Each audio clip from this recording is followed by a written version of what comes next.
again, and welcome to Foreplay Radio Sex Therapy. I'm your host, certified sex therapist Laurie Watson, author of Wanting Sex Again, and blogger at Psychology Today and WebMD. And I have with me Dr. Adam Mathews, my co-host, who's a couples therapist, psychotherapist, and president of NCAMFT. Foreplay is dedicated to helping couples keep it hot. Each episode, we cover an aspect of sex that impacts your sex life and something that you can relate to. So if you find our discussions helpful, please give us a review on iTunes or Stitcher. We would love it if you would tell a friend about us. You can find us also on the web at foreplayrst.com. And if you have a comment or a topic that you'd like us to talk about, we'd love to hear from you. Please send them to us at info@foreplayrst.com. Thanks for listening. Now on to today's topic. Okay, today we're going to talk about the 4 stages, actually 5 stages of kind of the sexual experience. We're going to talk about desire, arousal, orgasm, and resolution, and connection. Right. We're going to add connection in there. We're going to add connection as our 5th and actually our 1st stage. And you brought that up, Adam, because I was talking more about a linear model, which was older Masters and Johnson's, and you brought up the newer model, which includes connection. Could you say a few words about it? Yeah, well, I think in part it's not as linear. It's more circular. And so if you think of it as a cycle, that it's always continually happening, that it doesn't have a stop point, it doesn't have an end point in a relationship. And connection, if you looked at it linearly, connection would tend to come first, but you could also make it come at the end as well, of this idea that our connection emotionally, that connecting to our partners in that way is what is jump-starting the actual event. The actual event. So, I kind of described the first 4 stages of the actual event, but you're saying this is more of an experience that is relational, that is continuous and necessary. And probably it's more of a female model that Bassett is the woman who researched this and talked about it, in terms of that females particularly need a sense of connection to experience desire. That's right. And I think while it is female-driven, I think I hear more and more men that describe when it's not there, that while they may still be able to have sex, the sex is not as rich for them as it could be. I think I wrote a blog about it on Psychology Today, but I don't think men want necessarily just sex. Yes. But they want eroticism, right? Yes. They want sex that is sexy and romantic and connecting and, filled with person-to-person emotions. Yeah, so you could think of it too as if there is conflict, if the stereotypical way of talking about it might be if she nags him all day or is on him about something and he feels beaten down, or there could be a ton of other things that happen where there's a connection is driven. He may be able to perform and have sex, but it's going to eventually wear down to where he could pull away and could withdraw from that because the connection is not there. Sure. And I think women often talk about that they need the emotional connection, that they need talking and sharing and being together to feel close before they want to be sexual. Yeah. I know Esther Perel talks about that there's really this sweet spot of connection and autonomy. I guess when I say intimacy, that to me is the good balance. Yeah, exactly. It's the good balance between time together and time enough to do my own thing, talking with and sharing, and enough mystery that I feel like I'm not invaded personally, that every thought must be shared, but I have my own sense of who I am, that's a balance. But I think many times it seems like what's missing in the coupleship is, she says, there's not enough time together and connection piece. There's plenty of autonomy, not enough connection. And I think one of the things that men miss sometimes is that phase starts immediately the next morning. As soon as you're up like that, that building that connection for the next sexual encounter almost starts immediately there. And that when that can be built well, when that happens well, it's going to make it more frequent. It's going to make it better. It's going to make it sooner. I hear the protests from men who say, "Oh, you're talking about it like it's so much work for the guy. In order to just have sex, which is natural and normal, you're saying that he has to keep working at it." Well, I think possibly. I don't think it has to be work so much as a part of how you begin to build the rhythms of your couplehood together that naturally incorporate connecting spots. I mean, I can't tell you the number of couples that come in, and the very first thing we do is talk about the amount of time that they're getting together. They complain about problems emotionally, they're fighting. Not only that, or they are just missing each other sexually, so they're not having sex, right? And then you look at how much time they're spending together, and they are never, ever together. I know. Right? And so they have not built in rhythms where they are naturally connecting. I think we talk a lot about, like, I think Gottman talks about 20 minutes a day, right? That 20 minutes a day is necessary. If you can find 20 minutes a day to connect with your partner, you're going to have more sex. And doesn't that just sound crazy? 20 minutes.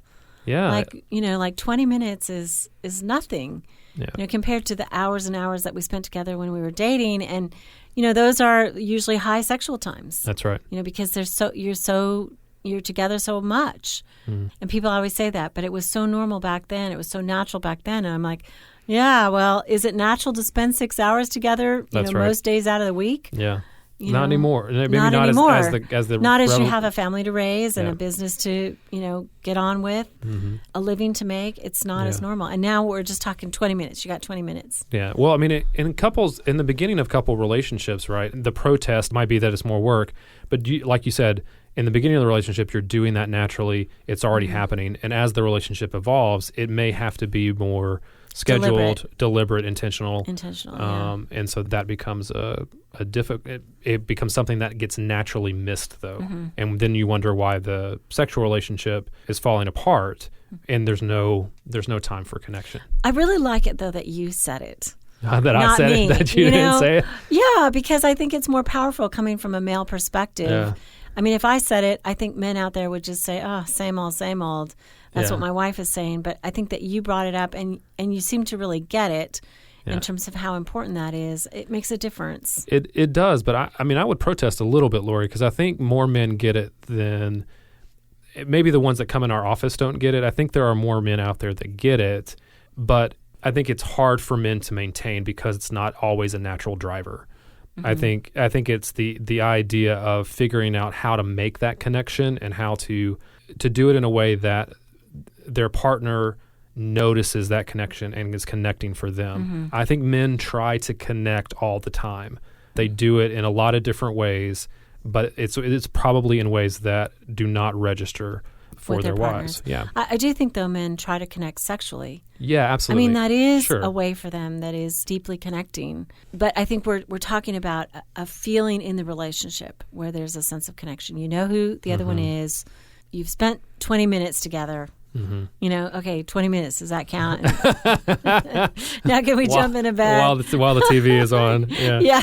But I think men, though, sometimes, though, try to connect verbally with, I think when they tell her how beautiful she looks, or even that she's hot, or I think that those... I do think sometimes when women say, I want to know his feelings, what she's really saying, guys, is she wants to know your feelings about her, your positive feelings about her. That's right. How much you love her, how much you care about her, how much you respect her, how smart you think she is. Yeah. One guy said to me, really, I have to flatter her, and that just felt so weird to him. Yeah. But to me, I think women are often, very sexual in their earlobe, in their ears. Yeah. And it's like they, hearing that kind of love said out loud is a big turn on. Yeah.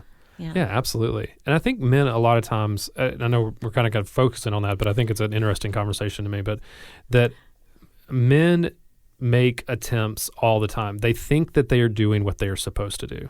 Right. I think we knock men a lot for not being emotional or not being that relational.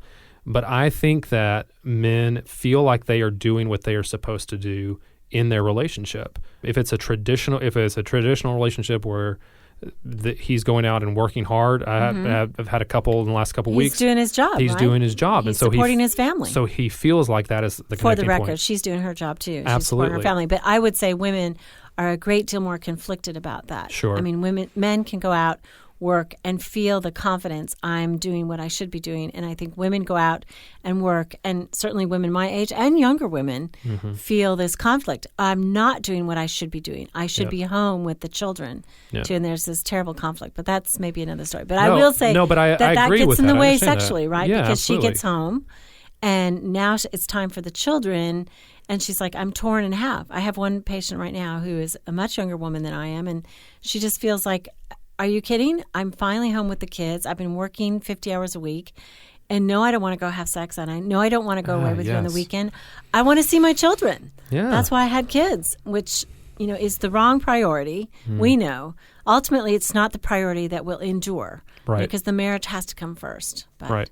I absolutely agree. I mean, I can see that dilemma for women at the same time. And I think maybe a better way to say it is that I think both partners a lot of times feel like they're doing what they're supposed to be doing to make that connection happen. Yeah. And so they don't end up talking about it, and so then it gets lost. Yes. And so when you think about that as terms of a phase of or a stage of the sexual relationship, like that, I mean, you can see, like, I don't even think we meant to talk about it for this long, but it seems like that's the one a lot of times that gets really missed and that gets confusing for people when they don't have sex. I think you're right. I think you're absolutely right. And if people could master that sense of connection, there would be a lot more happy sexual people around. Well, let's come back, though, talk about what we said in terms also of desire and arousal and orgasm resolution. We're going to do that really fast. All right. Okay.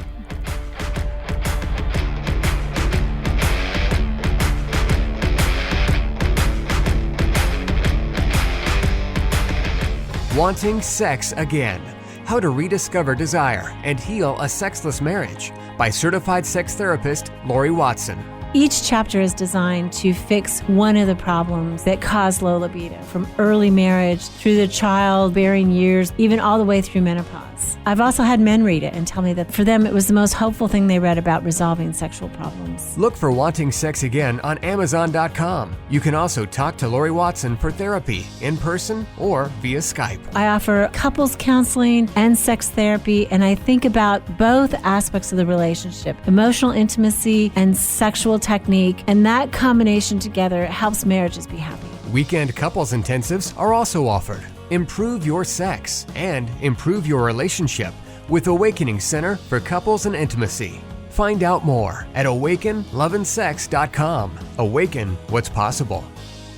It is one of my great joys in life to be able to really help individuals and couples find strength in their relationships and really find hope again. Licensed marriage and family therapist Dr. Adam Mathews from Mathews Counseling. I work with a wide variety of issues, including depression and anxiety, marital issues, issues with adolescence. I believe that therapy should be designed around you, that it should be personalized to who you are and to your unique situation. Therapy is available in office, online, and by phone. I want therapy to be comfortable for everyone. At our office, you'll find that we sit around a fireplace in deep, comfortable chairs, look at the problem differently, and offer practical solutions for you to take home and utilize outside of the therapy room. Schedule today and rediscover hope. You can find me on the web at matthewscounseling.net, Matthews with one T. You can contact us through email or phone and find a lot of resources on our website, matthewscounseling.net.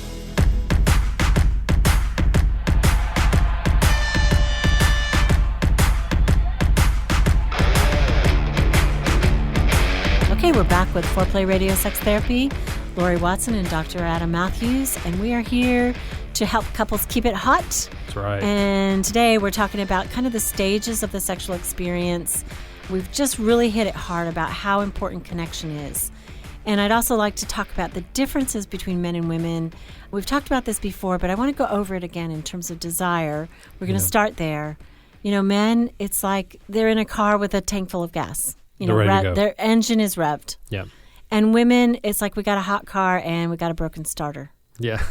I mean, desire is the place that women's sexuality is the most fragile. Mm-hmm. Because there are so many things that impact her sense of starting the, once she gets going, even she'll say, like, a low libido woman will say to me, well, once I'm going, I'm really glad I had sex. But it's getting her to the starting gate that is so tough. Yeah. Laurie, I mean, I can hear the protest for some women that might hear you saying that women don't desire sex. And Yeah, I think, sure. and I don't know that that's what you're saying, right? No, I mean, no. I think it's, I'm saying if there is kind of a broken piece, this is generally where it happens. is. No, Okay. but there's lots of women out there, thank God, who feel sexual desire regularly and sometimes feel more sexual desire than their partner. yeah. Right? And I you're mean, just you saying, and I both deal with that all the time. that's right. Yeah, and for men, I think what I hear you saying is that desire is not typically a place where men struggle. I don't think so. Not typically. not Sometimes typically. that's the case, but most of the time, that's not where Yeah. men struggle. Right. Men probably struggle more in functioning and sexual functioning, not so much in wanting. Women struggle a little bit more in wanting and not so much in sexual functioning. Yeah. So how do we increase desire then?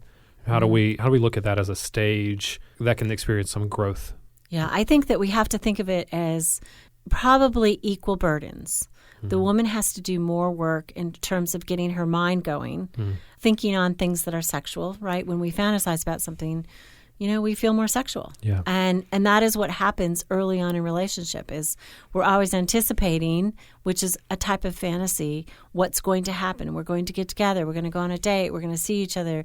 Wow, this is going to happen. This is so hot. And we can do that when we're married and when we're committed. We can fantasize about what did happen, the memory, what might happen. But I think it's natural for men to think that way because their body pushes them with all that testosterone. Men have hundreds of times more testosterone than women, and that is the hormone that governs the physiological hunger for sex. Okay. Men have 1,000 nanograms per deciliter. Women have, when they are 18, they have 76. So that's, like 10 times, right? No, 10 times, 100 times difference 100 times, at her peak. And then when she's 40, that's in half. When she's menopausal, it's infinitesimal. So a guy, his testosterone decreases, but I mean, unfortunately, he just has this massive amount and she has very little. I think he can share that sense of desire through good seduction. If he will be a good seducer, that will really help. Yeah. So dating her, taking her out, telling her she looks good. It sounds like, too, talking about what's going to happen, helping to build kind of that fantasy somewhat might be helpful. Yeah. Or you say, your face is saying no. Your face is I mean, saying I think that's a it's so bad suggestion. dicey if you're a guy. I think this is my advice to the women, is that they need to think about it. I see. They need to develop an erotic self that is independent of his doing that, even of his seduction. I mean, they have to have in order to have a long-lasting physical sexual relationship that's great, you have to be independently erotic. It's just like for men, in order to sustain an erotic relationship with a woman, you have to be good at connection. Yeah. I mean, I've seen absolutely. a couple who I just love dearly, and he keeps everything to himself. It's like he comes home from the day, he's lived that day, he doesn't want to talk about it, he doesn't want to share with her what's going on for work, he's exhausted. But she's, dying for stimulation. She's been home with the kids, and she needs to know who he is, and him coming home is important to her, and she wants to download her day, and he's just done. Yeah. But he wants sex, and and she fortunately I think wants sex too, and her too. She's she's tired all the time. She's exhausted, and it's like both of them have these equal tasks. She's got to be erotic. He's got to be better at connection. Yeah, and so, that's going to increase desire. Yeah, and it'll increase desire and it'll increase sex.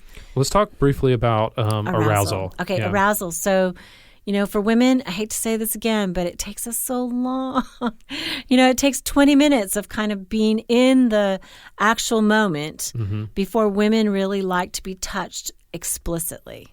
So they don't like their breast touched. They don't like their vulva touched until they are aroused. And I know that's crazy. It's like, okay, because then it takes her about 20 minutes of direct stimulation, clitoral stimulation, to reach orgasm. And the guy's saying like, okay, you just told me, it's like I got to give her 20 minutes of undivided attention. And then I got to give her another 20 minutes of, like sort of sexual something that I don't really know what that is. And then there's 20 minutes of touching. It's like holy Toledo. It's an hour. And it is. It really is. It really is. Yeah. And if you can make it great for her, I mean, many times that's what, she needs. Yeah. And men say all the time, though, I would do that. I would stand on my head for her, and she won't let me do that for her. Yeah.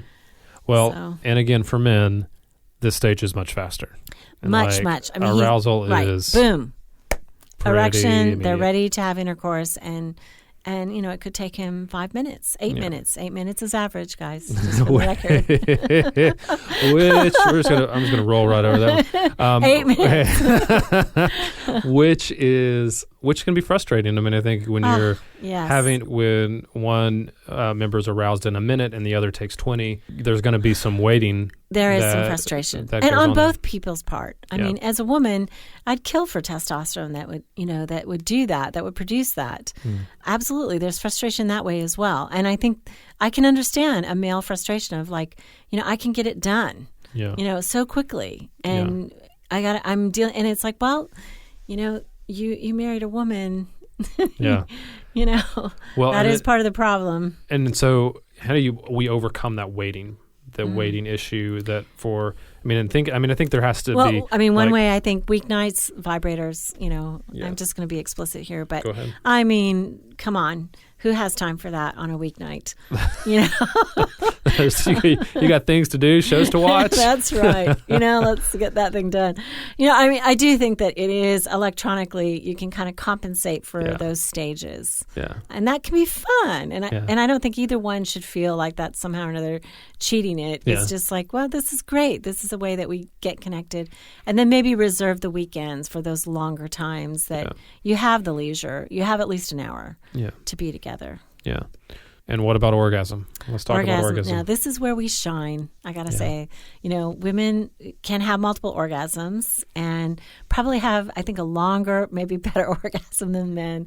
Yeah. And for guys, this is an area of problematic stuff, right, of functioning. Sometimes he thinks he comes too quickly, which, by the way, that is one of the easiest fixes for sex therapy. Same with a woman who doesn't come at all, who doesn't have an orgasm. That's an easy fix. If she's anorgasmic, that means she doesn't have an orgasm. Easy fix. Or maybe he loses his erection and he can't climax. And this is probably a big problem area, mostly for men. I mean, there is about 25% of women out there who don't have orgasms or have never had an orgasm. Yeah. And those are people we see every day of the week. I think most of it is they haven't had enough stimulation. So, or maybe they're saying the questions to ask are, have you ever had one? It's hard to say, I've had one by myself. I think that people are loath to talk about their masturbation habits. Or they might say, I used to and I don't anymore. And that probably means, they gave up. The woman gave up on his technique, or she gave up on telling him something that she did need and he didn't listen. Women are often whisperers when it comes to what they really want sexually. So I think if you're a guy, you just be humble and you say, you know what, you might have told me, but would you tell me again? I really want to know what pleases you, and just tell me again, what it takes, or show me, which is a super vulnerable thing, but it would be lovely if she would do that. I think the only thing I'd say about men in this stage is, while you said it's the problem area for men, I think men do not want to talk about that if it is not working the way that they are expecting it to work. Right. Because desire is quick, because arousal is quick, we expect orgasm. And by quick, I mean it just works. It should just work. It just work. And so orgasm should just work too. And so I think maybe the expectation is that when it doesn't, that we're not going to talk about it, or we think that orgasm is not going to require talking to our partners or figuring out some of the tricks that you're talking about that make it better. And I think one of the current things that we're seeing is men who can't climax, right? Who are having trouble reaching climax. Their erections are fine, but they can't climax. And I mean, a lot of times I worry that they're using too much porn, so they kind of have conditioned their minds to climax only with super, super high levels of arousal. So you might want to just, test that and see if cutting back on that allows you to climax more easily. Yeah. Absolutely. So resolution, real quick. Not a lot to say about this, but important. That's because you're a man. maybe so. So. But I think men do typically physiologically fall asleep, and women, I got to say, often wake up. And so that's why she wants to talk and cuddle and be close, because, orgasm have stimulated her in a way that she feels more alert, more in need of contact, and he's like out cold. So the solution, do it before you go out. Do it on Friday night early, so that you have it you have this connection, and then you go out and there's kind of this secret between the two. You've already been connected. It's sweet. That's it. That's there you go. Okay, you're listening to Foreplay Radio Sex Therapy with your hosts, sex therapist Laurie Watson and Dr. Adam Mathews. Thanks for listening to us. Hey, help us stay on top here at Foreplay. We'd love it if you would subscribe and share it with your friends. And please take 1 sec and rate and review us. Thanks so much.